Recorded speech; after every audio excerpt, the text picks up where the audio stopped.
U.S. Vice President Kamala Harris has launched her first full day of campaigning for the Democratic presidential nomination following Joe Biden's withdrawal from the 2024 election race. Also, a growing number of Democrats, including Biden, have now endorsed Harris to become the party's nominee in the November 5 election. Biden's decision to drop out of the race came after weeks of pressure following a disastrous debate performance against former president and Republican presidential candidate Donald Trump. Trump argues Harris will be easier to defeat in the polls. Similarly, U.S. Secret Service head Kimberly Chittle tells lawmakers that the assassination attempt on Trump recently was the agency's most significant operational failure in decades. There are other issues around the war on Gaza, the alliance between Niger, Mali, and Burkina Faso, as well as the political turmoil in Kenya. And hello viewers, and welcome to Daily Politics. I am Hamza Idris. Regional and international politics are our focus tonight. But before then, here are some tidbits. The Senate on Tuesday passed for the first, second, and third reading a bill for an act to amend the National Minimum Wage Act 2019 to increase the national minimum wage and reduce the time for periodic review of the national minimum wage from 5 years to 3 years, and for related matters 2024. The executive bill, which enjoyed an accelerated passage at the resumption of Senate plenary on Tuesday, followed a letter from President Bola Ahmed Tinubu, who appealed for its swift passage to enable the federal government fulfill its own side of the bargain to Nigerians and the organized labor to increase the minimum wage from the current 30,000 naira to 70,000 naira. Here is the report. I forward herewith the Minimum Wage Bill 2024 for consideration and passage by the Senate. The bill is to prescribe a national minimum wage and also provide a legal framework for a seamless review of the national minimum wage and for other purposes connected therewith. This bill is committed to the Committee of the Whole for consideration in view of the urgency and the importance to the Nigerian people. In response to the agitations and after a series of negotiations between the federal government and the organized labor, the current national minimum wage of 30,000 naira only has been reviewed upward to the sum of 70,000 naira only. This is part of the federal government's short-term measures to mitigate the situation in the country, as efforts are being made to bring about long-term solutions that would align with the yearnings and aspirations of Nigerians and bring succor to the country generally. There is a need for Parliament to review the interval allowed by law for the purpose of amending the Act from 5 years to 3 years in order to take into cognizance the galloping inflationary trend in the country. So this is very, very novel and highly commendable. They're in line with the rules 80 subsection 1, and this bill will be now read a third time. Those in support that this bill be read a third time say aye. Those against say nay. The ayes have it. Congratulations to the organized labor. And in a related development, President Tinubu has sent an executive bill to the House of Representatives seeking amendment of the Nigeria Police Act in accordance with Section 58 of the 1999 Constitution as amended. The amendment seeks to alter the Police Act in relation to the appointment and tenure of office of the Inspector General of Police. The bill seeks to amend the Nigeria Police Act 2020 Principal Act to enable the person appointed as IGP to remain in office until the end of term stipulated in the letter of appointment. And we have in the studio a diplomat, Ambassador Haruna Warkani. He was the former chief librarian documentalist at ECOWAS. We also have Mukhar Modibbo. He is the Secretary General Follow the Money internationally. It is a project of connected development focused on transparency and accountability. Gentlemen, welcome to the program. Thank you for having me. I will take a short break. When we return, the conversation commences. Don't go away. Welcome back. I'm starting from my far right, an elder statesman, Ambassador Warkani. I want to have your take. Will Harris ultimately get the nomination of the Democrats? Well, thank you for having me again. And yes, it could easily be said to be possible. Okay. Because already the endorsements of the various governors and some other political bigwigs in the Democratic Party for this nomination clears the way for her to be possible to have that ticket. But being president will be another matter altogether. Okay. Because the prominent governors of some of the states controlled by the Democrats have already endorsed her, which is a good sign. Two, the fundraising that has simply jumped like out of this roof. From that announcement to now, the Democratic Party has been able to realize very good campaign money is also an endorsement to say, yes, the party might be happy with that. But like Lady Pelosi had said, it's not going to be automatic. Therefore, there may be some people, some political bigwigs that are also interested in the race. And therefore, like two governors. Exactly. So those ones are also coming. And surely there are complexities around Kamala Harris, whether we like it or not, which needs to be taken care of. And as the time rolls by, surely those things will come to the fore. And we could see plenty of things playing out, typical of the American setting. And therefore, it is not easy for one to be too certain of the days ahead. All right, thank you for this take. And I want Mukhtar's take on this. Will it be an easy ride? I'm trying to set the conversation. So for me, I will want to align myself with the ambassador, and even add some level of chances around what I'm saying.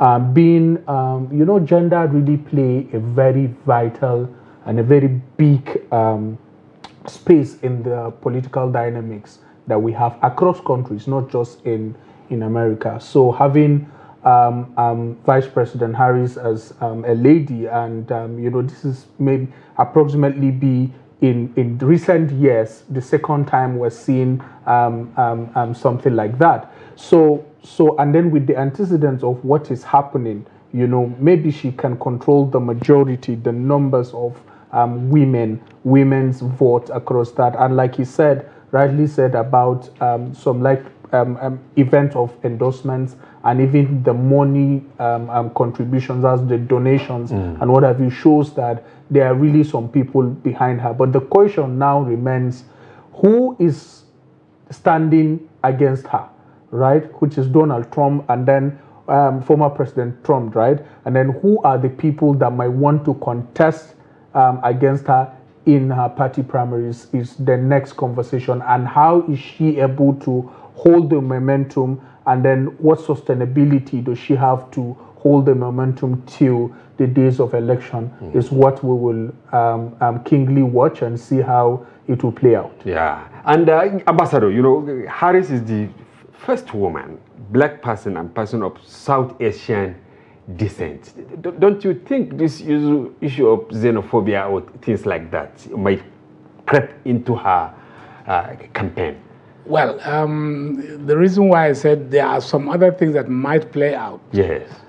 Those exactly are the concerns. Okay. Yes.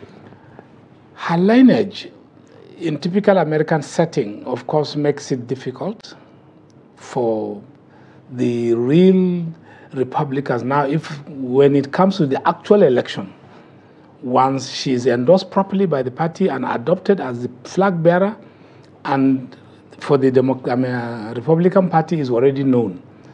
Now, surely her lineage issues might come up. Jamaican father, Indian mother, a combination of something that you could almost say is toxic as far as America is concerned. But like my my colleague here has said, the gender issue should definitely be in her very, very good asset. And America should not shy away from learning from other countries that have succeeded in going over and above this gender divide or chasm to allow women have a chance. This is, I believe, very important campaign issue that will come forward when the actual campaigns kick off. And Kamala Harris surely will have a benefit to reap from this, but the Republican Party might not also be sleeping. And therefore, they may equally capitalize on her weaknesses surrounding this area, namely her pedigree at being Attorney General of California State, Yes. and her soft positioning on immigration, and her outings lately, where when the president assigned her the responsibility of assuaging the influx of immigrants across the Mexican border, it became obvious that she couldn't do anything. Was it as a result of acquiescence or failure, total failure of capacity? It will play out when the election starts, because surely America is grappling with this problem of immigration. Yes. And, you know, building walls cannot solve the problem. If building walls were to prevent people from crossing, then the Great Wall of China would have succeeded in stemming invasions and the rest of them. We have seen how people have successfully built tunnels underneath the wall. So as your wall is growing higher and taller, the tunnels underground are going deeper and more sophisticated. We've seen this with Hamas in Israel. And she definitely will have issues to contend with when this comes up. Okay, Mukhar, you know, in 2020, she tried to get the nomination, but she couldn't. But some people are still saying that America, irrespective of party lining, they are still having this feeling that it's not yet time for a woman to be president, as inherent in what happened with, you know, Hillary Clinton, going by her pedigree and order, but she was unable to sell through. Do you agree with that? So to be honest, I will not say I agree with that completely. If you look at what played out with Hillary, it's not that she did not get the majority votes. Which is the electoral college. It's the electoral college. You know, that's to tell you that there are a lot of people that believe, or there are a lot of people that have that point of the majority has the point of Hillary, right? So, like I said earlier, gender will play out, right? Because gender is something that everybody is discussing about. Let me say inclusion in general, right? And if you look at one of the things that she has always outspoke herself about is around the issue of inclusion, around the issue of gender representation, and that issue of appointment. The only thing that, to some extent, will play out again, like Ambassador mentioned, is that issue of her legitimacy. You know, real Americans, yes, will think around. You know, look at the combination, and I mean, people will start looking at the combination, not even the fact that she's not from that cycle. The cycle they're looking for, but you know, a Mexican father and an Indian mother, you know, that kind of cycle. But one thing I know for sure is, how is she able to maintain the momentum that she is getting in less than 48 hours will determine what really happens during the primaries as well as the general election in totality. And let's see whether we will have the first president of the United States. There is a lady. Yes, Ambassador, Trump said she will be an easy defeat. Is it his typical person who actually intimidates and, you know, capture the mood? Well, Trump and generally the Republican Party have this condescending view of people generally, and so it's not surprising for him to come out and say it will be an easy defeat. But I think he might be surprised that it might be contrary, because it is going to be issues now that will play out the position of America in world affairs is going to be very, very important. We know how weak the Biden administration has been, and that will capitalize in certain respects to define what the election issues are. Because the parties have not taken position yet, the agenda setting is still being worked out. So the campaign issues will come up. And truly, her own burden will be how to distance herself from the failings of the Biden administration, which she is very much an integral part of. That is going to be a burden for her. But do you think Biden has failed? Because some are saying he cut taxes for, the rich and then companies, and they all thrive. You see, mainstream America is different from whatever you think out there. Okay. The thinking in America generally, or let's say conventional wisdom, as they will call it, is far different from what we on this side of the globe can take as whatever. What is America? You remember or recall now that Trump's campaign slogan is making America great again, which means America is not great today. That's their impression. Very good. Even though outside people see America as the bastion. Very good. Now, America definitely is declining, whether we like it or not. Yeah. Industrially, America is more or less no longer there. Yeah. In the industrial sphere, China has successfully taken over. Almost all manufactured goods comes from America and from China. And Trump managed to say the only way to put America back to work will be to checkmate China's ascendancy in the industrial sector. So if you get back to this, when the elections properly starts, you will see that these are the issues. Biden has not been able to do anything with China.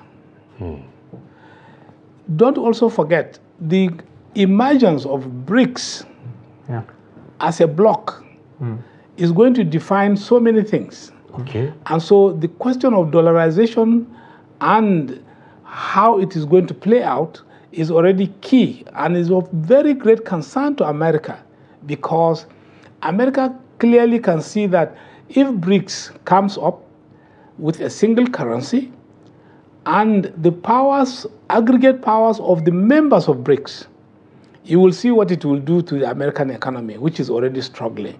So without production, without industrialization, you are already having what economists will call deindustrialization of America. Because if American companies are manufacturing elsewhere, outside of America. Because of maybe cost of production. Not maybe. Access to. Not even maybe. Okay. Cost of production. Access taxes, to. Yes. Right? Inevitably, high wages, insurance cost, so many things. Some legislation that has become archaic and yet applicable in America. And you see that manufacturing processes have also changed. The American industrial production has definitely declined. How would you have Apple say this phone is designed in America or California and manufactured in China? Yeah. I mean, it's a clear sign of acceptance that something has gone wrong.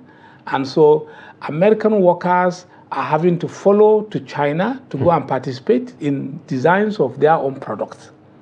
This is a serious matter. And it's an indictment. Now, the entire Biden administration period, nothing has happened. Trump, before he left, this was clearly one of the first things on the agenda between him and Chinese leadership to say, look, we cannot accept this. When you look at how large ships will be coming into America with goods, and American companies are going down, you will see that, yes, there is something wrong with this economy that requires to be fixed. And America cannot continue to accept. Now, like I said, when you take BRICS, for instance, you are going to have something like Saudi Arabia, having been convinced to be a member of BRICS. The trade between America and Saudi Arabia, particularly petroleum, is very clearly that something is beginning to show that there is a diametrical shift. And that will affect America, certainly. So Kamala Harris will have to put up her fighting shoes and know that these are some of the issues that are coming. That she must confront. She must. All right, what about age? She is 59, right? We cannot say she is a young person.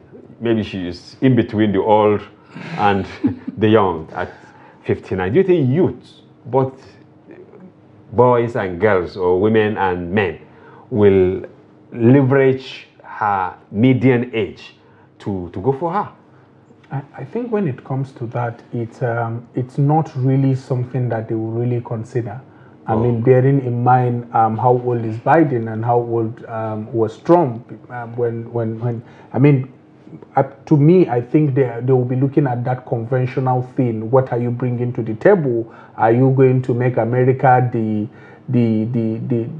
remain on that status quo of being the biggest nation like they always claim to be? And then are you going to fix some issues of economy? Are you going to fix some issues of immigrants and that is what they'll be looking at, in as much as there are other people that, everybody has his own dynamics of how he's looking at things. So maybe some people might be looking at age, right, so that they cannot have a Biden of what they're seeing. Before Biden contests or before Biden becomes the president, he was a bit stronger than he is now. Yes, and there are the weight of office. And stuff like that. So I think that will be to some level of advantage. But if you ask me, I would say she has more disadvantages, from looking at the things she did when she was Attorney General, her works around being the Vice President now. And the even things the role she's a senator, former senator from California. You could see that there are some level of things that she needs a lot of explanation to answer before we can before they can accept her as it were. Okay, Ambassador, some people are thinking there will be a repeat. History will repeat itself. When you go back to 1968, then vice presidential candidate Humphrey, he took over from then President Lyndon Johnson because of the disastrous outing of U.S. in Vietnam. Now, exactly, it is about to happen, or it has happened, I don't know. Harris is taking over from Biden. They have wars at hand. Look at what is happening in Gaza, for instance, in addition to many other places. Do you think Harris would have the wherewithal and then the support? Because history repeats itself, and then people actually remember some of these things. How do you think she will manage the way U.S. is handling the war in Gaza vis-a-vis what happened in Vietnam during the time of Lyndon Johnson? Well, these are some of the things we say. She's carrying a baggage. Yes. The Biden administration, which is an integral part, has surely failed in some places. Nobody believes that Russia in Ukraine would have taken this long. Yes. American full support, militarily, financially, diplomatically, politically, etc., was deployed with the belief that it should be possible to ask or vacate Russia from Ukraine. Unfortunately, that is not happening. And from all indications, plenty of talk, plenty of resources already spent, and Russia is steadily annexing territory. So to explain even to the American people and the world, Biden has no response, which Kamala Harris will find extremely difficult to even analyze or react to, because it's a clear sign that America plus NATO cannot defeat one country. And therefore, what is the big noise about you spent billions of dollars of taxpayers' money in a war that necessarily shouldn't have been there? These are the burdens that Kamala Harris will carry and have to explain. And what role will she play? Now, look at it. Trump has said frontally, if he becomes president, all these wars will stop. How does he intend? First, you will believe me, the support for Ukraine will not be there.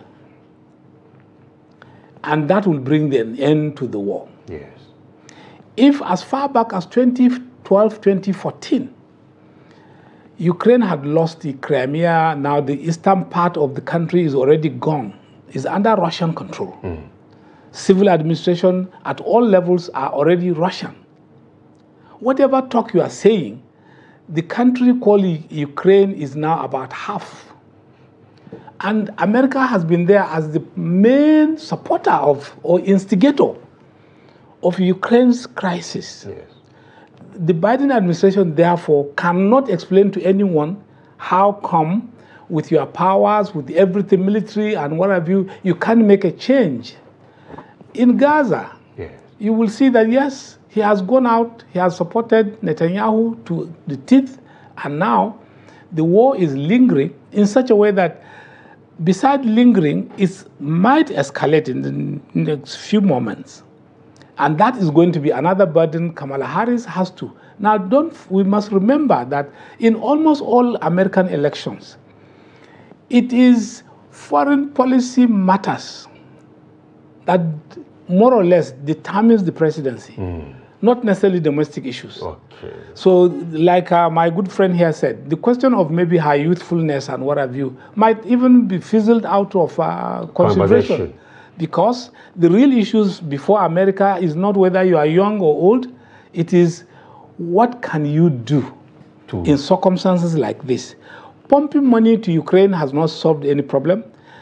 Trump has said before now, he has no more appetite for NATO, which is going to define a lot of things. There are a lot of changes in Europe. That domestic politics in Europe is changing so fast that almost all the governments are being changed who are pro-NATO to those far-right positions that are saying, look, we need to reassess our position. Do we really need this collective security after all? So, you see, these are going to be the defining moments for the campaign. And when they come, I am not too sure of how Kamala is likely going to react to some of these things. Trump has been there. Trump has proven who he is on the international scene and what he is capable of doing without mincing words. All right. What about, you can see like the New York Times, this cutting comment around Trump. They said Americans should not allow the disaster of the past to reoccur. Do you think media can play a role in shaping the direction upon which the Americans will follow? You know, media has always played a role in every conversation across the world now. But like Ambassador said, it's not now about what the media said. It's about what are your policies around the lingering issues or the problems that is on occurrence in the system, right? Like we rightly said, Vice President Kamala has always been an integral part of the system of Biden. And all the policies, if you read the statement, he talks about the large improvement of the economy, employment rate, and what have you. But I mean, that speech did not, or that statement did not even talk about the war in Ukraine, that of Gaza, and some internal security issues and other foreign policy issues that is happening. Just take a look and see what happened in England. You could understand that there is a shift. Now, people are not after, there have been a lot of campaign against the Labour Party, right? Around, I mean, I've seen a lot of articles, a lot of campaigns that around. Did not stop them. That did not stop them from going to that particular thing. So, in as much as media will play its own role, people will still use that media to put the message they want to see out there. And another thing is, like you said, Trump has already proven himself. Now Trump is just saying, let me get more people. I can do it again. And already he has a small issue of sympathy now. they tried to assassinate him. So obviously now a lot of sympathy is coming his way. All right. What is the lesson for Nigeria? The resignation of Biden, I mean, from the race. Is there anything Nigeria and African countries, you have quite a number of leaders who are very old. They have, stuck to power, and the economy, security, and what have you, they are all not moving. Is there any lesson that we can pick from Biden's surrender? I'm afraid not. We'll not learn anything. We are not akin to learning the right things. We might be very good at copying the wrong things, not the right things. Resignation, for instance, or throwing in the towel, is a phenomenon that is almost unheard of in Africa. You hardly hear anybody resigning, even when it's obvious that you need to go. You've committed crimes against society beyond belief. You still hang on to power with the hope that, after all, who should remove me? Nobody.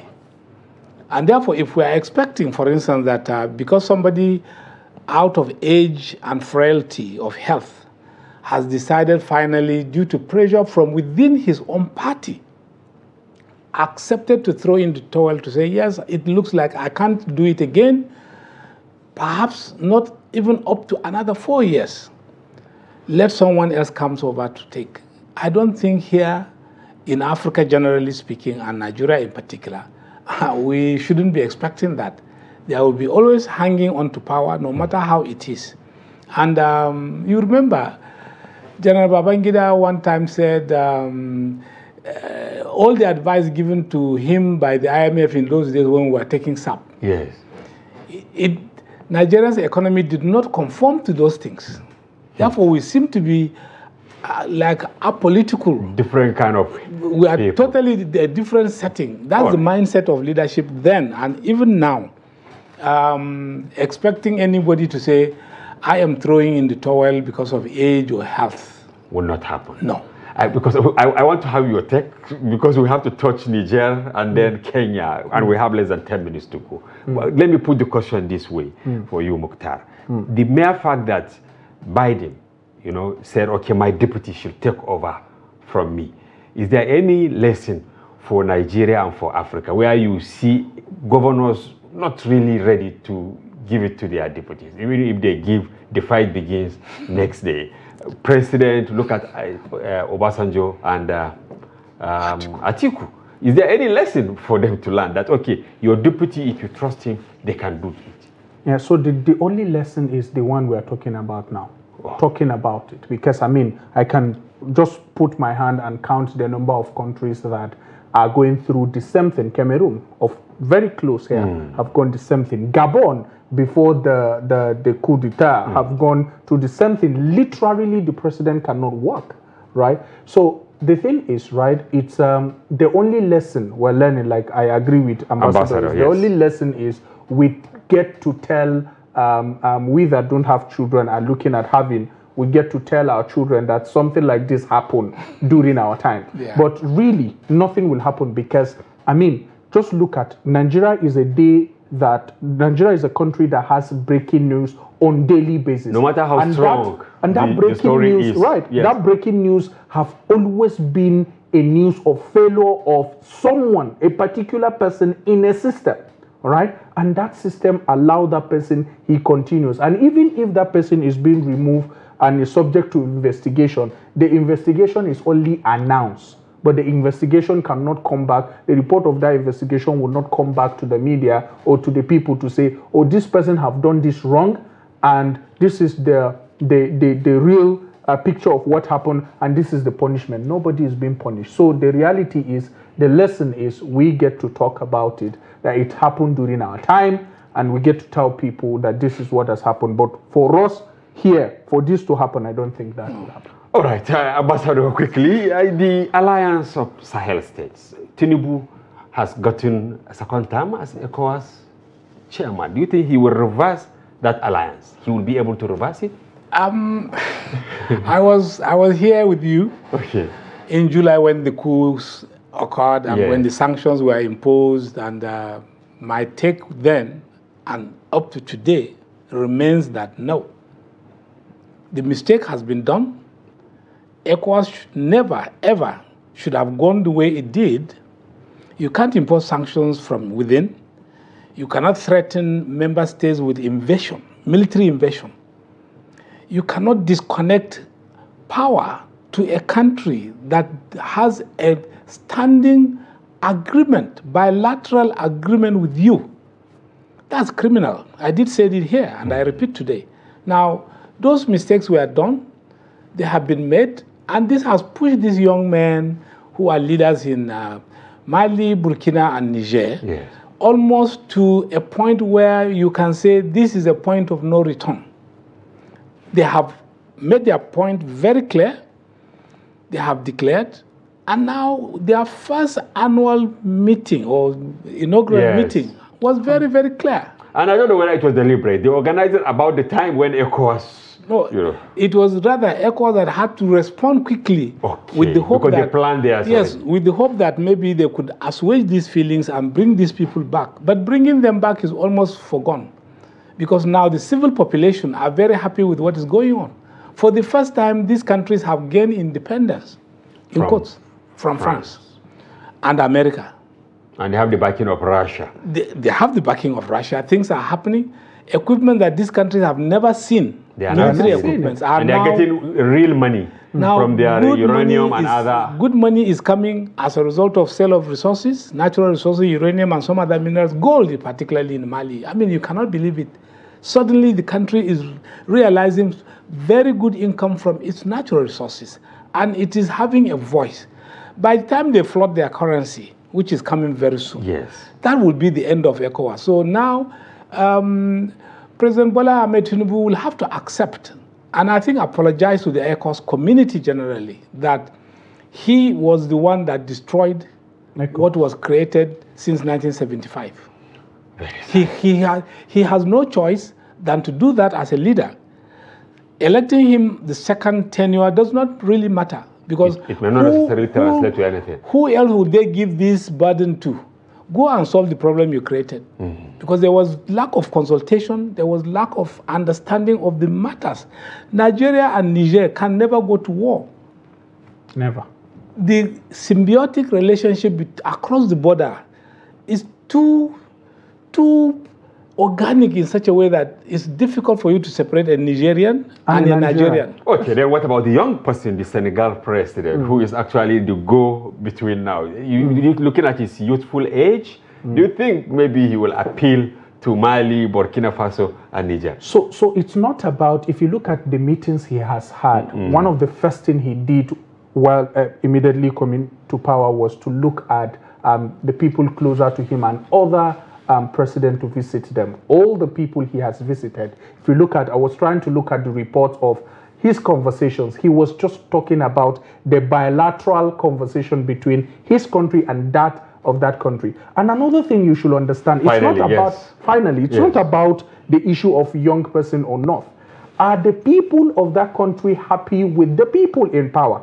They are. I mean, they are coming out to say, oh, we want you to remain for some certain period of time. Before transition. So the reality is, I think, like Ambassador said, the president needs to honorably come out to apologize to ECOWAS community, because I think that is ill-advised for him to stage a war. All right. Oh my God. I wish we have more time, Mukhar, but not on our side. We hope to have you some other time. And Ambassador, we thank you for coming to the program. Thank you, viewers, and thank you for having me. Yes, and as I said earlier, we had, during the course of the program, Ambassador Haruna Warkani. He was the former chief Liberian documentalist at ECOWAS. And we also have here Mukhar, Modibbo, Secretary General, Follow the Money International, a project of connected development that focuses on transparency and accountability. We couldn't even touch Kenya and many other issues at the time it's not on our side. But we hope you enjoyed the conversation and you found it engaging and informative. Be sure to join Daily Politics, airing every weekday on our special package on Friday, during which we open the telephone line for you to comment on national issues. For now, bye-bye from here. I'm Hamza Idris.